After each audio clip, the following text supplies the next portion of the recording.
afternoon. Thank you for joining the Data Quality Campaign and our partners, AASA, the School Superintendents Association, and the Alliance for Excellent Education. This webcast is about how districts can support students with data. My name is Bernice Butler, Senior Associate at the Data Quality Campaign, a nonprofit, nonpartisan organization that advocates for effective policy and data use. I am pleased to be joined by an amazing panel of experts on this topic. I will introduce them in just a second. But I want to remind everyone to help us spread the word about this webcast. So please tweet, Twitter, Facebook, LinkedIn, talk about it using the hashtag #DataForAction. What you see in your lower right-hand corner of the screen. Last month, Data Quality Campaign issued a call to action for the field, a time to act, with 4 policy priorities for state, district, and federal leaders to achieve a big vision for all of us here on the panel. That everyone that has a stake in education can access student data they need and put that data to work to raise the achievement of all students. To show you what that vision looked like, we prepared a short video. This is our big idea. When students, parents, and educators have the right information to make decisions, students excel. Student data is one of the most powerful tools to inform, engage, and create opportunities for each and every student along their unique education journeys. Education data is way more than test scores. It comes from many sources and in many formats, although the type of data and who can access it varies. But what does it mean to use data in service of learning? We imagine a future where everyone who supports students like Grace is empowered with the data they need to help those students succeed. Specifically, Grace's parents know what actions to take to help her on her path to success. They can be better champions for her. Parents are the ultimate decision makers. They are empowered to connect the dots across systems on their child's behalf.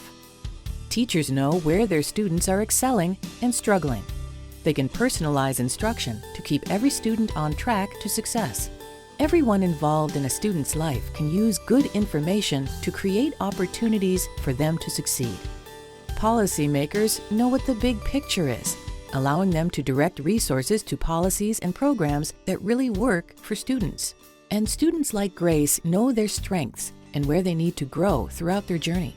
Grace can shape her own education journey to take her where she wants to go. Making data work for students means the right data in the right format, empowering everyone with the information they need to make decisions and take actions that lead to student achievement. We're all partners here.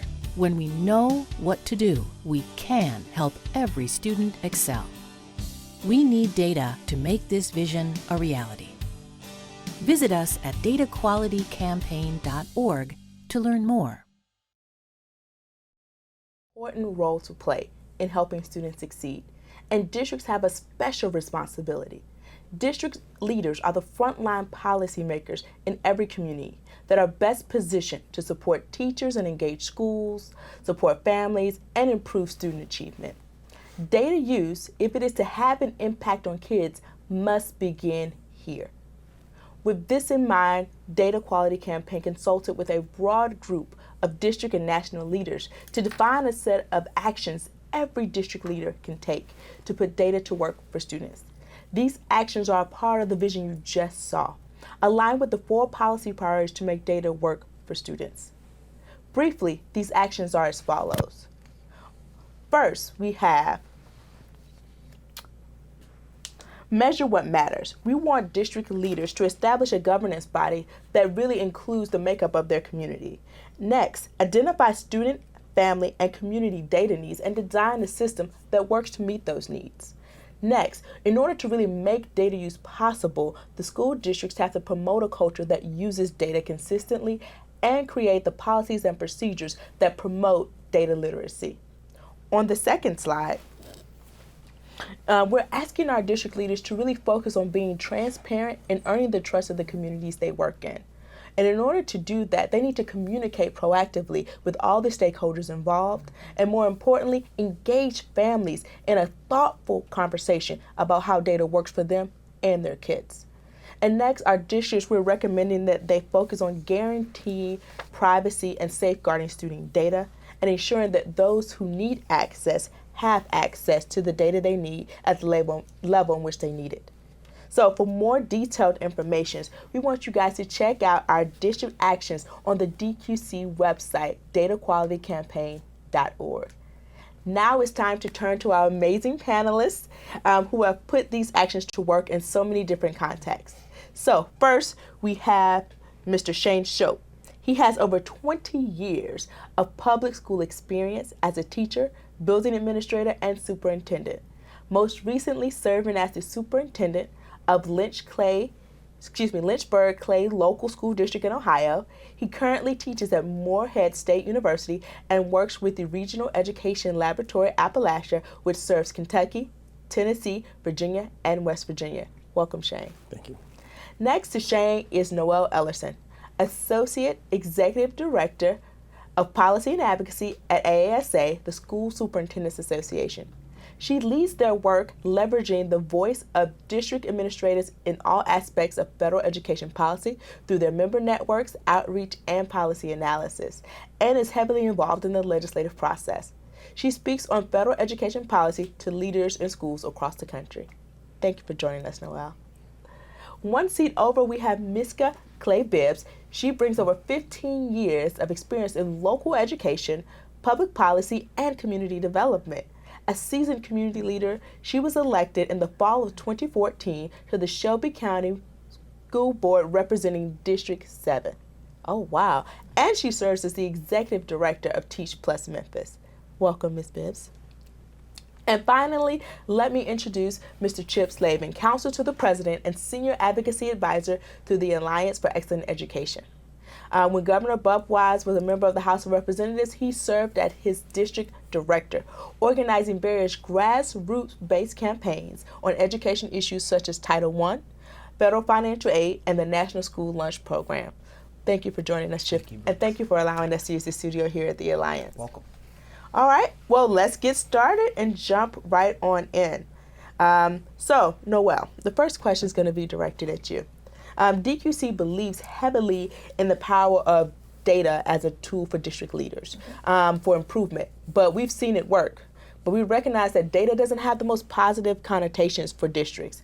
And they think that more is more of an accountability tool versus a way to really do continuous improvement. Can you really talk about how this can be used from your experience in rural and urban areas for districts? Absolutely. First of all, thank you for the opportunity to be here. I think you'd have to be living under a rock to be able to attempt to deny that data is something that is in every aspect of the educational opportunities that our nation's districts afford students across the nation every day. So when we look at data, I think it's really important, like you indicated, to own the fact that data has a lot of connotations. It can be negative, it can be positive, and it can't be about data for the sake of data. And it can't be top-down. It really has to be organic. It has to be meaningful. It has to be relevant. And as we talk about all elements of data, whether it's how we use it, what data are we collecting, what does our data system look like, how do we store it, who has access to it, how do we analyze it, how do we communicate it, who and how do we engage from our community in these larger conversations, it's really important to think about those systems and own and be open about the fact that when it comes to building these systems, people have an interest in supporting things that they help build. And so we talk about the importance of community support and community involvement and the idea that it needs to be organic and local. Now, when we talk about data, one of the points of context we like to provide is that AASA had deep reservations about No Child Left Behind from the get-go. We were opposed to the national legislation, the only national organization to do so from day one. But when you talk to superintendents during the tenure of the law that we're living under now, one of the things they were very clear to support and want to see carried through into the new law was data disaggregation by subgroup. Absolutely. And it was that huge volume of data. And think about it. What was that data in general? That data was test scores. Did superintendents and principals and school boards have test scores before? Yes. But it was nuanced, sliced data that could be analyzed in a more meaningful, personal way to better leverage the feedback on where the schools were doing well, but more importantly, where they had room to improve and where certain subgroups of students were being either systematically or unintentionally disproportionately left behind or underserved. And when you talk to the superintendents across the nation, they were very clear to articulate that data disaggregation is empowering. But I circle back to your opening framing conversation, which is it's not just having the data. It is the system. And then from the system, what's the functionality of it? I mean, Shane is a superstar superintendent. He's aware of the data operations in his school district. But I think Shane would also be able to identify the work he did as a superintendent with his board to talk about the operability of the dashboard and the services that were in place to train staff on how to use the data. I was a teacher for a very brief period, and I was inundated with data, and had I not been given the training and support to not only be able to understand what the data was telling me, but to be able to use it and translate it into something so I could make meaning beyond just numbers on a page, that is a huge piece here. And the last part of the question that you opened this dialogue with was referencing the fact that we have urban and rural. We have urban and rural and large and small and countywide and small district and K-12 and K-8, and I think it's a very widely acknowledged that one size fits all just doesn't work. And if anything, the data is going to reinforce that. And so when we look at what it's going to take to meaningfully support data and to fully leverage the potential empowerment that data can provide for superintendents, because I'm in the job of serving superintendents, but through that, their school boards and their teachers and the unions and the local chambers of commerce. It's about supporting all of that all the way through, and it's about ensuring that there's a lot of opportunity at the local level for those implementers to really inform what's going to work for that district, because what's going to work in Miska's school and in her role with her school board is going to be different than what Shane and his team might have chosen to do, and that is okay, and that has to be okay. Oh, that makes tons of sense. Yeah, and Chip, I want to pivot to you, because really based on what Noelle said here about how there are so many different types of districts, particularly in any one state. With your work with Governor Bob Wise, like there are different needs and abilities and capacities at this district level.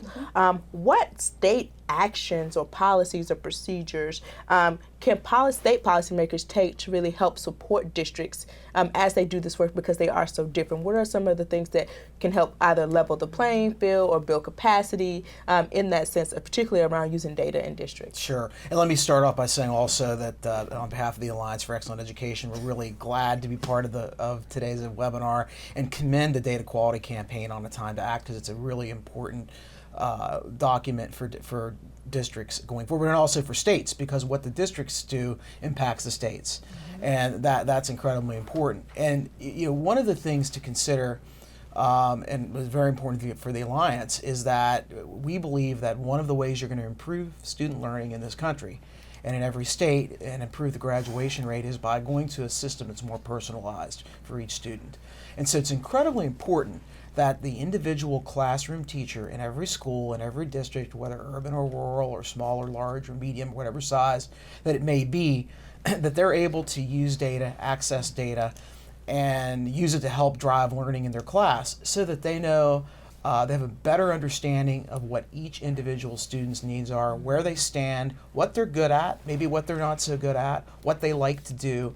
And the more of that kind of really rich data and information you can provide each teacher is incredibly important. And that's where the role of the state becomes so important, because we have districts that vary in size. And districts are different in every state. I'm from West Virginia originally. Districts in West Virginia are all county-based. That's not the case in many, many other places. So there's differences. It depends on the state as to what they can do, but there are some broad things that I think any state can do to help support districts. One of them is to make sure that state policies align well with what districts need to do and have to do. Helping districts, particularly the small ones. A large district, someone like Miami-Dade or Houston, they have a lot of capacity. They have a lot of resources on their own that they can use. But Wirt County, West Virginia, which is the smallest county and the smallest school district in West Virginia, doesn't have many of those resources. So it's important that you balance the district controlling the data that's coming out of their schools, and given out by their students. But it's also important that they have some support at the state level. So data governance, working with districts as states are building their data policies and vice versa. Districts contributing and speaking up to the state on what they really need to support them are all incredibly important. One of the things I mentioned, personalized learning, that happens is what happens when a student moves from one district to another or one state to another. While we don't want information following a student that shouldn't be following them, there's some information you want to follow a student. For example, you have a student who takes algebra in one school, they move either within the district or they move somewhere else. They need some mobility in the district, or in the data from each district that it can go with them. There are various terms that people use. I like to call it a personalized learning path. What's my path to success? How am I going to take what I learned in Algebra 1, move to a new school or a new teacher, and succeed in Algebra 2? What are my deficiencies? What did we do at my old school versus my new school? So states can help with that. But there's go ahead. Yeah, so I really want to invite some of our other panelists, particularly other Noel and some of our district leaders here, to talk about how can districts engage the state how do they make their needs known to state policymakers at that level, from a superintendent's perspective or a school board perspective? How is that possible? So, as one, I think I'm the only federal lobbyist on the panel. I used to be one. Right? Yeah. So I hold the dubious distinction. No, I'm proud to advocate on behalf of the nation's superintendents. But when it comes to advocating or having a conversation with your state legislators, in your work as a school board member, in your work as a superintendent, in your work as a parent, you are an advocate, whether you think of it that way or not. The minute you are trying to achieve something for a stated purpose, you are advocating for it. So, the simple example is when I go down to the kitchen in the morning, I'm on a mission to advocate for breakfast. I'm going to make the case that I do. It is that simple, though. And to translate it into what you can absolutely do, one of the things my mother used to tell us when we were little is, they can't tell you no until you ask. And it really is that simple. And when we're thinking about one of the elements that's really central to this time to act, it's number one, students are central. And to the extent that you are working on behalf of a school board or a classroom or a school or a superintendent serving your students, you are best positioned to tell your story. And more importantly, you are best positioned to tell how the proposed policy, either the one you are bringing to them or the one you are responding to, will play out. And the fact of the matter is that your state chamber or Congress, bless their hearts, they're going to make these decisions whether you weigh in or not. And that's the all-inclusive you, the parent, the teacher, the school board member. And so the thing I would really try to underscore for everyone is never hesitate to ask. Never hesitate to tell your story, because you telling your story is right. And if you don't, someone else is going to tell their story. And well, I bet you think your story is better and more important, so tell it. And if I could just add one thing to right that, ahead, being a former government person that worked in Congress and worked for a governor, legislators have to be a master of many, many things. So they know a little bit about a lot of different subjects. That's the nature of what they do. Many legislators, state legislators in particular, don't necessarily know why data is so important at the school level and how the teachers are using it. So I think building on what Noel said, you really become the experts. I don't understand why you need this new data dashboard. Well, here's why we need it. If you want the kids in your district to be able to do the following to meet standards, we need to be able to get this data on how they're doing. And so I said, becoming that advocate is incredibly important. I think that was a really good point Noel made. Michigan. So I'm going to switch my hat, being the Teach Plus Executive Director of Memphis, is really talking about, because I teach teachers how to advocate. Quite honestly, when I work with them on an everyday basis around what the landscape looks like, around how to lobby policymakers, because I have them to think about, you're not just talking to me, so don't think about how you come down to the school board and you yell at me. Think about more so around how we can take what you're saying to the right people at the state level, as well as, and we do some federal advocacy through our policy director nationally, but we're the voice, and we have to remind ourselves that we have that power, and that's the plus I have of working with Teach Plus, our policy fellows every day. Oh, that's excellent. So I'm going to pull Shane into this conversation. I was going to say, and I agree with everything that was said here earlier. I think, as a superintendent, meeting with your state reps, on a regular basis to advocate for what you need. I mean, that was something that honestly probably did about 3 or 4 times a year, even and made trips to Columbus to kind of, drive our points home about what we needed in the district. But the whole campaign, the whole idea, I think, from my perspective, when you look at rural districts or urban districts, the accessibility, the professional development, the idea about a personalized learning plan, this is an opportunity if we can get enough, a groundswell with it. Data use in a classroom is a great equalizer. We talk about standards and opportunities, but this is a great equalizer among our professional educators to where they can make an impact on students on a daily basis. So I think the idea behind this campaign, I love it because from my perspective as a superintendent, this is something I'm very passionate about. But I think all these things that are playing into it, I think that when we look at data, we look at classroom, and my whole thing was always looking at classroom data, what was going on that day, looking at, progress monitoring kids on a daily basis, not necessarily giving a test, but just kind of paying attention to what's actually taking place with an individual student. So the idea behind this whole thing, I'm behind 100%. Perfect. Because I think my next question really talks a little bit more about sort of what happens on the ground. So how can we get school board superintendents and school leaders to work together to create a culture of data use in districts? Because I think that becomes a critical piece, because neither party can do it alone. Teachers can't do it alone, school boards can't do it alone, superintendents can't do it alone. So how do they work together to really create this culture? Well, I think, from my perspective, when I looked at it, you have to have the passion and, understand that there's a purpose behind what you're doing. And I think that you try to really tell teachers about what the purpose of what we do on a daily basis. And the impact of it is that we change lives. And that what we do for kids that come from a home that might not be ideal in certain situations, that we might be the best thing that happens during the day. So let's make it a perfect day. I always used to tease teachers. I was like, you've got a 186-day contract. I said, really, when I multiply that out, that's half the year. And what I need you to understand is I need you to be perfect just for half the year. So that when we meet with our kids and our parents, that they understand that they're the most important part of it. And I think when we meet as a leadership team, one of the things that we looked at is developing what we refer to as non-negotiable goals. That we were going to meet certain expectations for the district. Like where I was at, our push was to have 95% of the kids proficient in reading, 90% in math. Kind of not as a slight to No Child Left Behind, but we try to make it something where we knew it was a high expectation, but it was something we felt like we could meet as a district. And from that standpoint, as I left, we were there. We were right there at about 94.9 and about 89.9. So I know that high expectations make a difference for kids.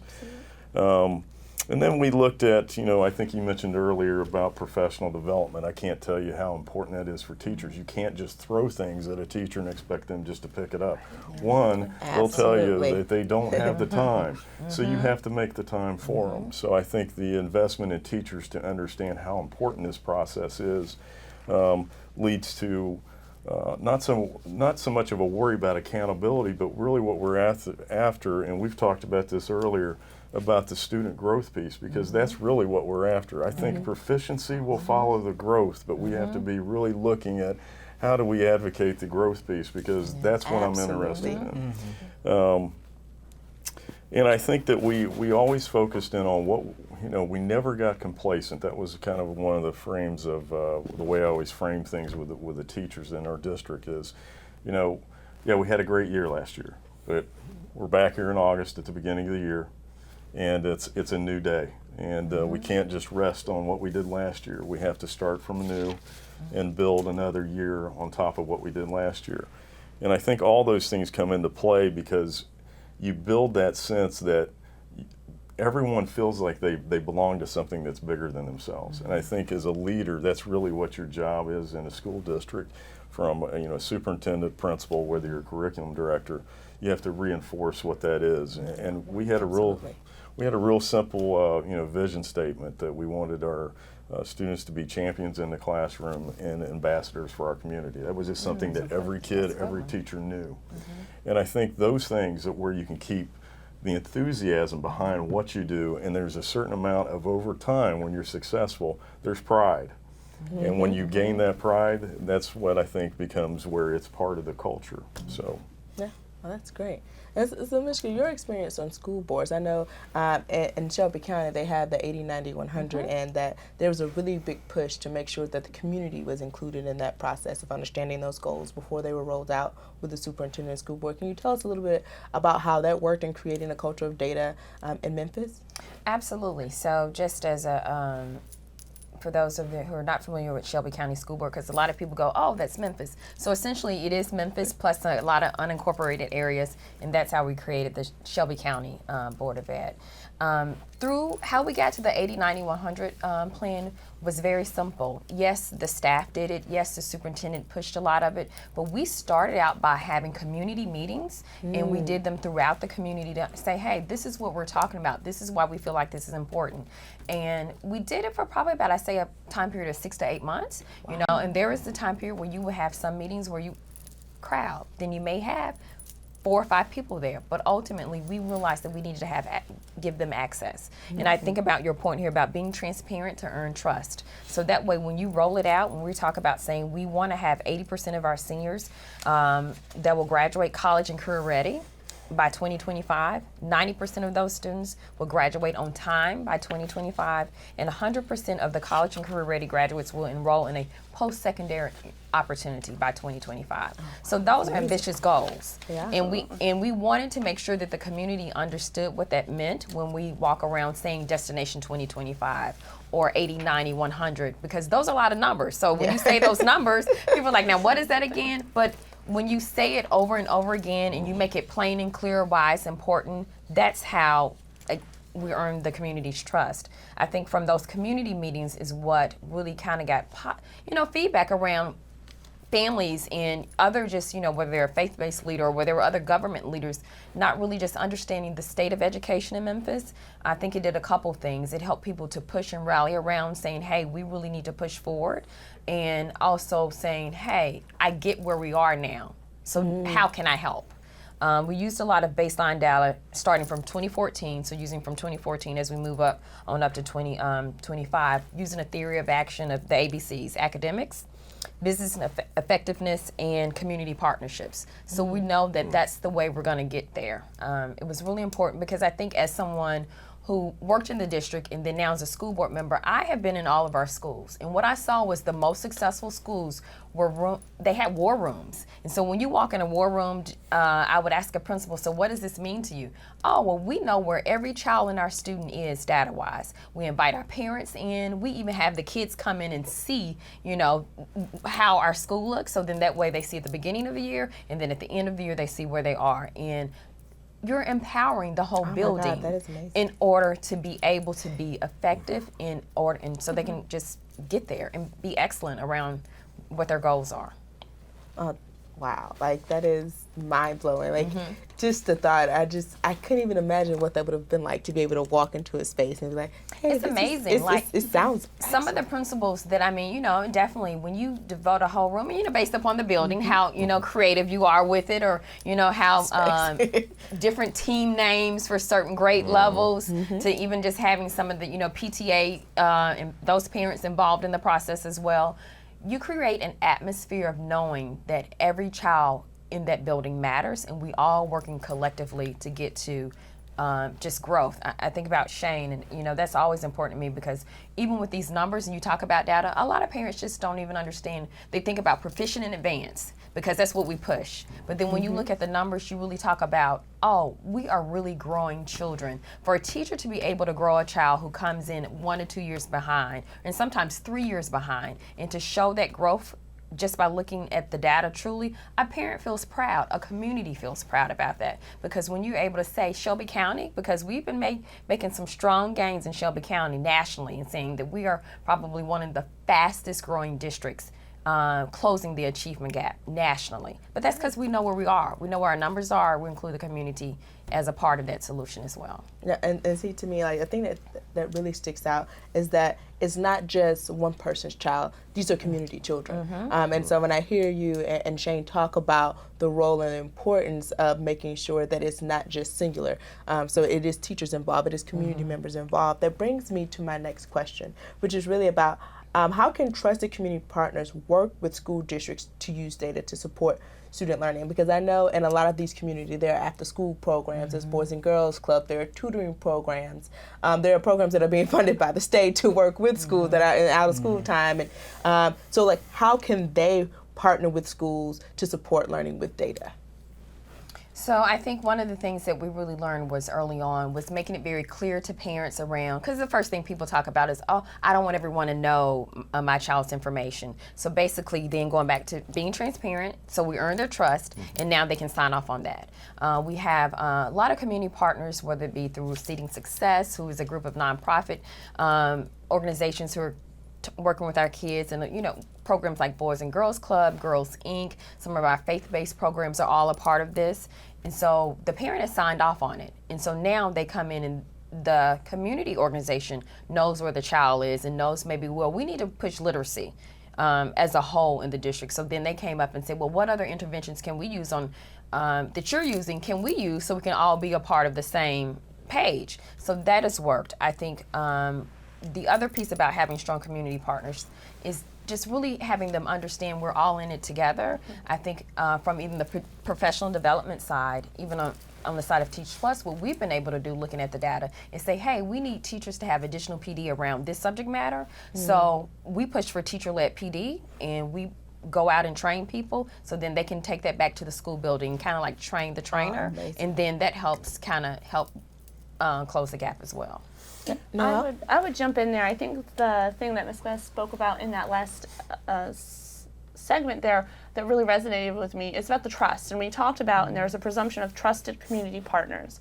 And something that I'm very mindful to bring up as we talk about these issues, sometimes for better or worse, when it comes to superintendents, they get perceived more as the CEO of a public school system, where you're making decisions for an entire system. And the thing I will implore people time and time again is to remember that at the end of the day, that superintendent and the school board they are working with are educators at heart. And just like your number one item is that students are central, there has to be an inherent trust that the decisions at the center of a school system are centered on the child.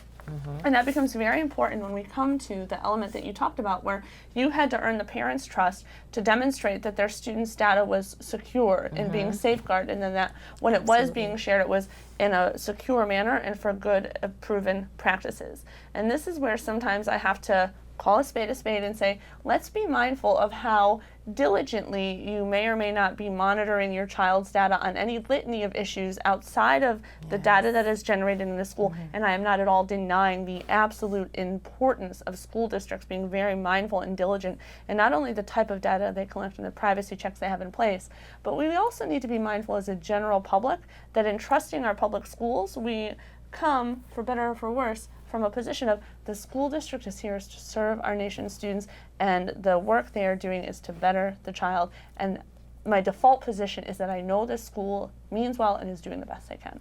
And I think that frames and is a very important lens, both in terms of when state policy people try to make a decision, let's remember that their professional job is policy making, and then it's the educators who are the professional educators.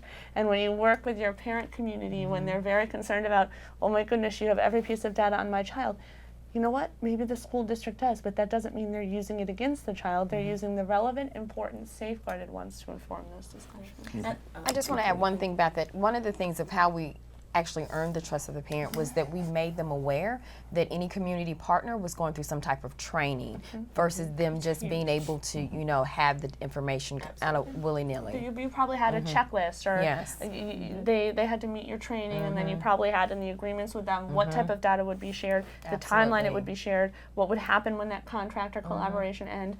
and in any shared data how that would be removed or to whom the authority would return. Standard proven practices that are in place, and just an element of trust that, hey, your board and superintendent is on top of this. Well, and I think that goes right to the action that talks about providing access. And one of the key aspects in there, because you have so many different players, whether it's at the school level, the community level, the state level, it's making sure that the parents understand that not everyone has the same type of access. The access is tailored to meet the stakeholder need. So the information that's being given out or shared with the state is at an aggregate level and not necessarily individual child level. So your state legislator or governor don't know about, John Doe or Jane Doe, but that information, that personalized information, is particularly shared with teachers and those closest to students and not necessarily with policymakers. So I think we should definitely keep that in mind.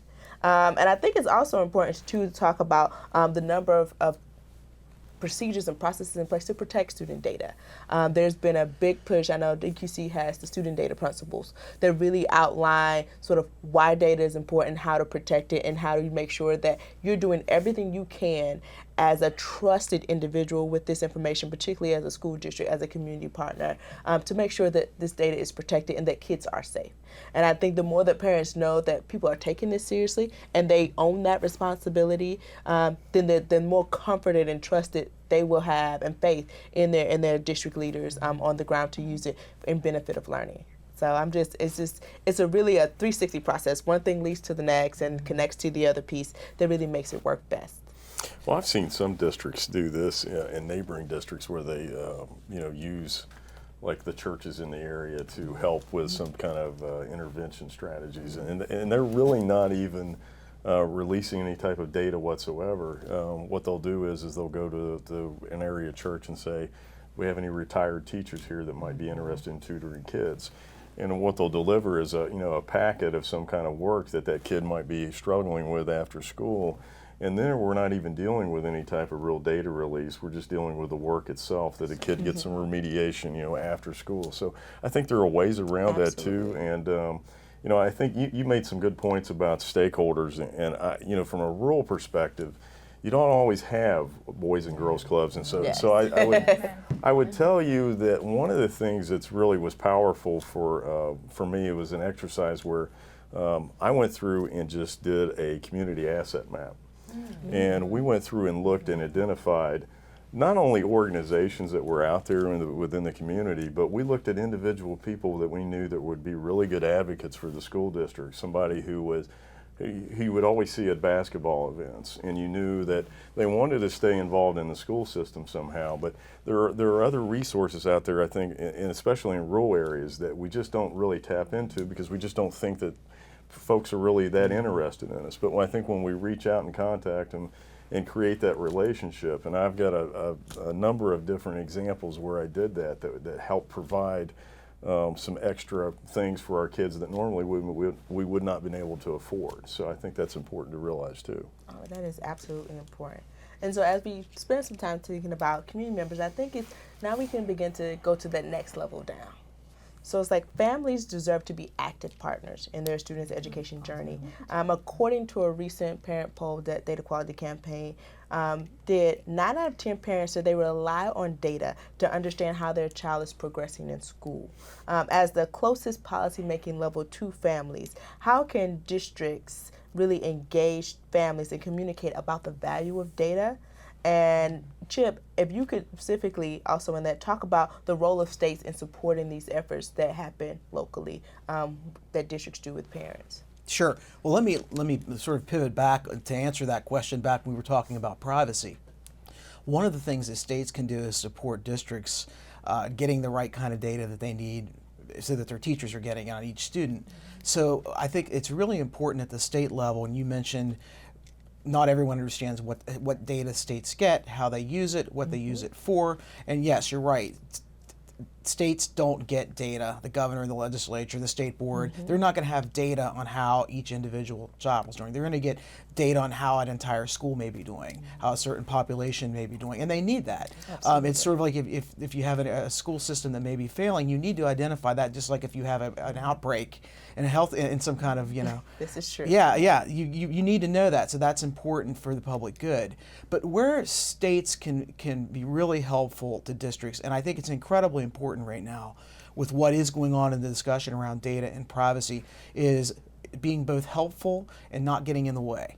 And so when I say being helpful, one of the alliances, yes, definitely, one of the alliance's policy recommendations is that every single state should have a chief state privacy officer. That is someone who not only guides what's happening in terms of best practices and also privacy control at the state level, how the state's using data and what they're doing with it, but also someone who can be an advisor to districts that may not have that same capability. Once again, a big district might be able to have a chief privacy officer. But I would be, if I was taking a wager, I'd say most districts don't have anyone like that. They either rely on their lawyer, who may know a little bit about privacy law, or they rely on their technology person to make those decisions. And really, it's a completely different thing. Privacy is its own thing. And it's very important that there be a lot of transparency. That we clear up questions to particularly parents about how data is going to be used, and teachers as well, and that everyone's well trained. And so that's where the state becomes so important, is providing resources, providing assets to make sure that happens, providing a chief state privacy officer, a place for districts to go to when they have questions. And the reverse of that is, I said, don't get in the way, is don't create state laws and policies that hinder what districts are trying to do based on an overreaction from certain segments of the public that may not really understand how data is being used. It's incredibly important that every student and every family be protected in terms of what kind of information is out there. But it's equally as important that every teacher and every parent and every student know where they are in the learning process. So I think that's one of the key things going forward as states start to look at the privacy issue, is figuring out how can we be a help and not a hindrance. That's critical. And I think, because even as you pivot from there, now that parents, okay, the data is safe. Like, how do we then tell them, okay, this is why the data is important. Like, this is why we're collecting all this information. This is why we need that. This is how we're going to ensure that your child is growing year to year or multiple years in the school year if they need to. So, like, how do you communicate that type of information to our families? Well, when I go back to an analogy that I've used several times, it's like we all go to the doctor, and the doctor makes a diagnosis. And whether we run some type of test or an assessment, they try to figure out what's wrong with us. And with the data itself, when we come to parents, let's say on a parent-teacher conference night, what we typically did was we had teachers that would have we'd have a vendor assessment that would rate where the kid was at that particular point in time in the school year. And then we'd have several classroom assessments that were built around a common theme that every teacher would give the same assessment. And then we would be able to look at that and then look at if the state assessment data was there, we could link all three, and that way we could show parents where we were at. And they were confident enough to know we knew what we were doing with the data, and that they didn't have to worry so much about what was going to happen to it. Because we could literally show parents a step-by-step look at the standards that their kid was having issues with, and offer suggestions about what they could do at home to help us, prepare that kid and intervene at home. On the other side of the spectrum, we also looked at kids who were our top-end kids, because sometimes those kids get lost in the mix. Yes. So we were also able to look and say, hey, from an enrichment standpoint, here's where he needs to be. Here's some suggestions here. So I think when we look at, what we do as far as how we communicate that is, especially at elementary, I mean, if you've been around schools, you know that elementary students and parents show up to everything. And then they kind of peel off as they get through school. But I think when we have that data and we train the parents about what we keep track of, because we had a setup where we actually had longitudinal data from kids from kindergarten all the way up to like 8th grade. So we could track and find out what was going on with that particular kid. And if we saw a dip in a score, let's say we'd assessed twice a year on a vendor assessment that worked really well for us, and there was an issue, we started asking questions within our teacher-based teams. Why did this happen? And more times than not, what we'd end up seeing is a light go on. Oh, okay. They had a death in the family, or mom and dad were divorced. And, then we have to understand that the data will tell us a lot of things. Not just about achievement, but what's going on in that child's life, too. So you try to figure those things out and use it responsibly to make adjustments on a daily basis, because I think that's key. I mean, we've talked about the kids being the center of it. We've talked about growth being an important impact. Talked about policies being in place that really are going to help aid it instead of impede it, and I think those are all really great points. But I think parents will have confidence in a system that they know that you're looking out for their kid. That is absolutely true. And I think, you know, there's so many different things that are happening right now in the environment. With the passing of the Every Student Succeeds Act, it's kind of rebalanced the relationship at all levels of government, sort of what the expectations are, how we're supposed to engage. And now states are looking at their accountability systems and really thinking more actively about how they can support districts and engage them on a broader level. So I want each of you to really begin to think about this question for me. How would you like to see districts take advantage of ESSA to strengthen how they use data to support students? What does that look like for each of you? Because I feel like it's a different perspective. Each of you guys bring a different slice or perspective to our audience here. And we just would really love to sort of see what you think about that. And we'll start with you, Chip. Sure. So, you know, ESSA is a topic that our organization has been very, very involved with. One of the great things about ESSA, I think, is that it provides so much flexibility to states and districts on how they can do things, particularly around personalized learning, digital learning, and data, because you can't have either one of those things if you don't have really, really good, rich data. I think exactly what Shane was talking about, figuring out why did Chip get a D in Algebra 2? Did he not study? Did he, you know, or is there something deeper going on? And data enables you to do that. But for me, one of the key things that you can use that can come out of ESSA in particular is training for teachers. Professional development. Under Title II and ESSA, you can use some of those funds to offer professional development. And I think I think there's a lot of areas actually in professional development that need improved for teachers. We need to personalize learning for teachers just like we do for students. But in terms of specialized guidance and how to work with privacy issues, how to deal with federal privacy laws like FERPA, I think it's incredibly important that there be training on what you can and cannot do. I know folks at the data quality came in regularly. I'll have one teacher say, we can do anything. FERPA will let me do anything that I want, and that may not be the case. But conversely, the opposite will be, well, FERPA says we can't do that. That may not be the case. And so getting that training, I think, is probably the number one thing for me to come out of ESSA in terms of data and how that can help really drive improved and personalized student learning. Thank you very much. Let's go. So mine is very similar to Chip's around teachers. So for me, I think about just the opportunity to really kind of hone in and find out what is the best teacher prep programs and what does a quality teacher prep program look like, and thinking about it from that standpoint, because you know, we know that there are, schools are preparing teachers every day, all day. But the reality for us in Memphis is the fact that we need to make sure that they have a particular type of skill set in order to come in ready out the gate to deal with the fact that we do have an achievement gap and it has to be closed. And are you ready day one to be able to be prepared to go in and say, hey, I'm here, I'm ready to make it happen. The next thing I would think about is also around PD, but also making sure you put the PD dollars where they really should be versus being told where they should go. So that's really important to me. And then the last thing I think about, just as a school board member, I get a lot of or get into a lot of conversations with parents and teachers, and now at this point high school students around tests and assessments, and really truly using the dollars to be able to audit the tests and making sure we're using what's working best for us to understand where we are, and really again going back to showing growth, and also then be able to better assess what true achievement looks like. I think that's a really valuable point, because when you talk about all those pieces, because it all connects. In order to really impact the students, the teachers have to really be trained on how to use the data, how to make data-informed decisions, how to adjust midstream the way that they're teaching, the strategies that they're using, and at the same time, like, the district has to know that those funds are available from the state to fund those type of trainings for teachers, so that they don't have to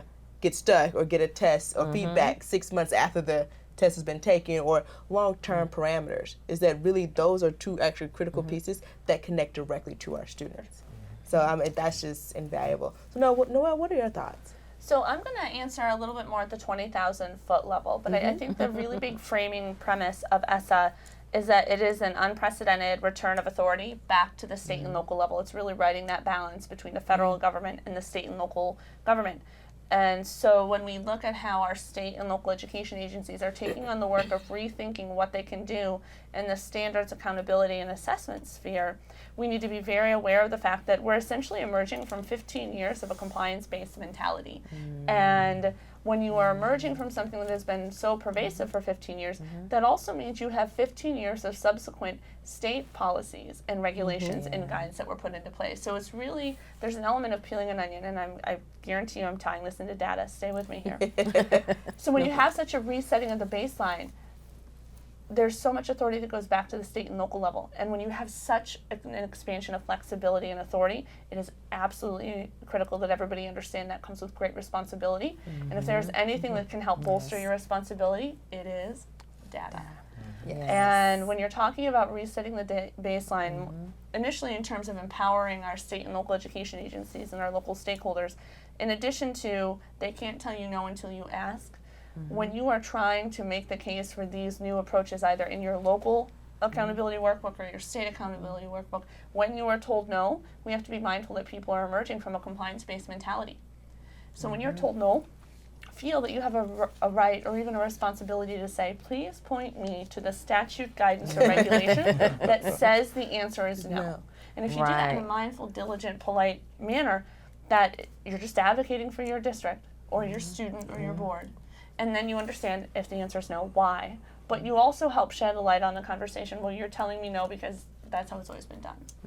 And then when you look at what's in ESSA more specifically, we have continued use of the phrase evidence-based. We have significant calls for needs assessment. We have a lot of room where when you're putting in a needs assessment, how do you identify need? Well, perhaps you identify a deficiency. How do you identify a deficiency? Probably with data. What data is being collected? Is it at the local level? Is it at the state level? To the extent that we're going to put a piece of information into our needs assessment, do we need to collect it, or is it about our Health and Human Service Agency talking to Child Welfare to share the piece of data that's already there? How can we streamline some of the redundancies and burdens? And then with evidence-based, what's an evidence base? It's something that's proven, it's data, it's research. And so it is completely circuitous. Like, it starts with data and it ends with data. You can breathe with data all day long. And it goes back to what we opened with. It can't be data for the sake of data, but meaningful data is one of the most single most powerful tools that you can give our education system, whether it's the superintendent, the board, the teacher, the parent, or the student. And I think, Go ahead. go right ahead. Well, I think for me, like, particularly looking at ESSA and all the sort of, like, you see the 20,000 foot view and how it shifts the balance back. I think when it shifts the balance back, it particularly around sort of like the accountability systems, like there is and I wouldn't say a mandate because that's just too strong of a word, but there is very much a suggestion that states actively engage districts.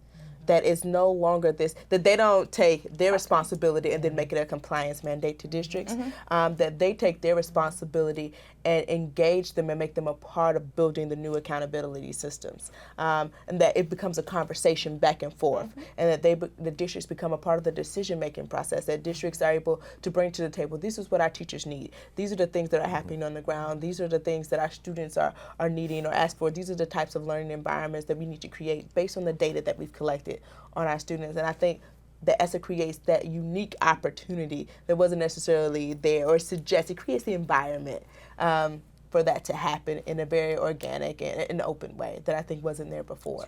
And I would underscore that by saying the success of ESSA as a piece of legislation that is so clear to put state and local education agencies in the driver's seat. The success of the states lies on the locals, and the success of the locals lies on the state. Absolutely. And if you are not in it collaboratively from the get-go, if you're not mindful of who is or is not at the table, you might have short-term success, but we are in this for the long haul. Yeah. But Shannon, what are your thoughts on Well, sort you of know, ESSA? I love the 20,000 foot view, because I'll give you the ground view. I think, you know, from the flexibility standpoint and going back the other direction, because, you know, I came into education when we were swinging back towards the proficiency tests in Ohio. And I remember going through some of my graduate level work and one of my professors saying, you know what, this is our fault. because we didn't step up early enough to make things accountable for ourselves. And now that we're coming back the other direction, I think what you're saying is dead on about the idea of let's take advantage of what we have here. Let's not just work it from an angle, okay, nobody's paying attention anymore. Because once we have that mentality at the public school level, then it's going to come back the other direction, and then we're going to wish that we never done it again. So I think the flexibility, I think the big thing that I would look at if I was a superintendent now is where can I go deeper? I read something with some of that legislation that was talking about, the idea of looking at military students, families. And then there were some conversations about how we group Asian kids and how there's, maybe we need to be looking a little bit deeper than just what the federal legislation is asking us to do and actually go a little bit further into it. When we talk about students with disabilities, maybe we'd be looking at, as far as not to label kids, but looking at the kind of disabilities they have and figuring out how well are we educating, our population of kids who are, labeled autistic. How are we doing that? Because to me, the devil in the details part of it's going to be where we'll be successful at it. And I think if districts can adopt that, and departments of education like to use models, and if they're out there, and there's districts that are performing really well, they'll publish, they'll put that out there for other folks to adopt. And I think there are good base practices out there that folks are using. And I think it would behoove all of us to really encourage local districts to really dig a little bit deeper than what we are even now. So. Yeah, and I think another thing, as I think of it, ESSA has so many wonderful parts. I get so excited thinking about ESSA. But for me, another piece that really jumps out, and I really love to get a quick take from you guys on this, is about the public reporting. And so there's a huge call for more data disaggregation, as Shane mentioned, in the state report cards and the information that they're sharing to the public. And I think that there's a real opportunity here for states to really look to districts on how to best get that information to parents. Like, how should it be formatted? Is it identified in all the languages that your parents are reading and writing in? And I feel like that's a really great opportunity for districts to really engage the state on how that information is put out. I would jump in. I would pivot to a little bit of a higher level, and this is just an ongoing conversation. There is a constant dissonance between how people will rate their school and how people rate the nation's schools. And I think when we look at the expanded reporting under ESSA and the expanded volume of data that's going to be there, I think it is very critical that as consumers, people understand the data that is in front of them. People understand that the data in national newspapers are usually driven to collect bottom lines, to drive readership, and it's usually not all of our students are doing well or that our nation's students are making gains. So I am not saying that the media doesn't have a responsibility to call out where there's room for improvement, but I think it's very important that in informing our opinions about the nation's public schools or our local school communities, we understand the difference between what might sell newspapers and what's actually available in a state report card. And there's an element of responsibility absolutely to the school board and superintendent beyond just putting it in a report card, putting it in a narrative that means something. I mean, I can tell you 80, 90, 100. I can tell you what 2025 means for Shelby County because it has meaning, it has context, it's something I can digest. And that's going to be a huge part of this. Yeah. Well, I hate to say so, but we are running out of time. Like, this has been an amazing discussion. Like, each of your perspectives has really brought so much to the table, and I think that it's so valuable to all of our audience members to hear from, policy making, advocacy folks here in DC, but also from our local people in urban and rural areas, because these firsthand knowledge and things that you guys have done on the ground is really what's most important. And so as we close out, I really want to say that to emphasize the importance of effective data use at the district level is what matters most, because that is where our kids are. It doesn't really matter if we say all of this in theory, if we don't really, where the rubber meets the road, make it work. So if we are to do this right, the changes have to happen at the district level so that we can realize this possibility of all kids being able to have what they need when they need it in order for them to succeed in life. So I want to thank you, our panelists, for joining us today. And I would like to thank all of you in the audience for listening to this dynamic conversation. We encourage you to visit dataqualitycampaign.org for a detailed overview of the 4 policy priorities to make data work for students. If you've missed any part of this amazing conversation today, you can watch the archived video from any of the websites listed on the screen. Thank you again for joining us, and have an amazing day.